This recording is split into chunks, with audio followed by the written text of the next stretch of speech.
Hi, I'm Kristi. This is part of a 4-video series about the psychology of money and things that trip you up. Hi, thank you so much for being here. This is video 1 of a 4-video series. We're going to talk about some of those things that get in the way of our goals for saving. So if you're like most Americans, we just don't have enough in our savings, and we know we want a financial future that we could get excited about. And that takes savings going into our retirement contributions so we can hit our goals. And the earlier we start, the bigger the impact that we have. But there are some things that get in the way, right? Life gets in the way. And we're so busy, so distracted that sometimes we just don't stop to think about those things that can actually hinder us or be obstacles for our goals. So I want to share with you a couple of tips that will hopefully help you become a better saver. So in this first video, I want to share with you that the sources of our income dictate how we spend or invest that money.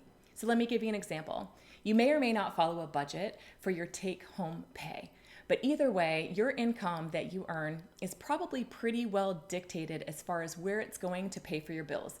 So you have your mortgage or your rent, your transportation costs, all those things that you consume, right? So your meals and your utilities and everything it costs to get through life.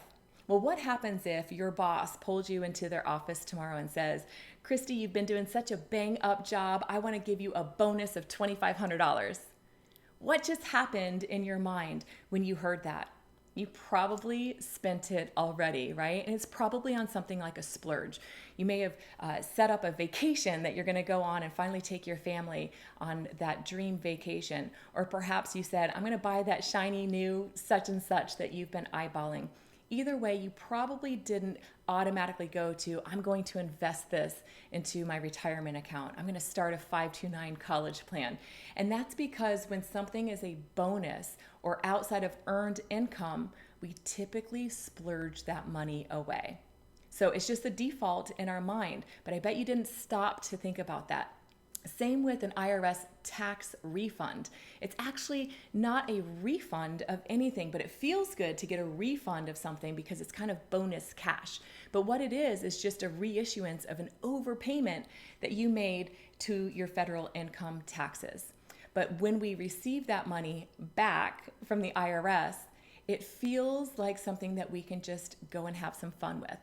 Sometimes I'll see some people put that towards a down payment of their home or paying off some credit cards. But typically I see our minds default to a splurge. So if you have a gift, somebody in your family gifted you a windfall of money, if you get a bonus, some kind of unexpected inflow of money, we have the tendency to go and just splurge it away. But if you have goals, really big goals for, say, a down payment for a home, to start a business, to start that retirement account, maybe a 529 college account for your children, something along those lines, I want to now put this in your awareness. So moving forward, you can have kind of like this pause moment of what you should do with money that comes your way that was kind of unexpected.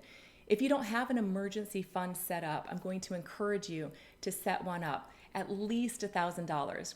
I don't know your particular situation, but you've got to have at least $1,000, or otherwise we are relying on that default of going to credit cards at a high interest rate when we have some kind of an emergency in our lives. I also want to encourage you that if you're going to be getting a raise or a promotion, something where your income is going to be at an increased level than where it is right now, I want to encourage you to automatically save that improvement in your income. Let's say you're getting a $10,000 raise. Figure out what that take-home difference is going to be and go ahead and set that into an automatic savings plan. Set up a whole different savings account. Every time you get paid, make sure that your payroll company knows to put that amount, maybe it's a percentage, maybe it's a dollar amount, into this savings account and just force feed it over there. I encourage you to put it into an account that's separate from your checking account. So if you have a bank account over here with Bank A for your checking, go to Bank B and set up that savings account. Maybe make it an online account so it's really difficult to get to quickly if you had to. We want to keep it kind of out of touch, out of mind, out of reach, so that way it can continue to grow. So if you were to automatically push your increase over into this new account, you can force feed yourself a savings account so that you can hit your emergency fund goals. And then once you have that funded, the next steps of your financial future, whatever is next for you, whatever lights you up and gets you excited, you can actually start kind of forcing that savings account over to you. All right, stay tuned. I've got video 2 coming next, where we talk about some of those things that trip you up through the psychology of money.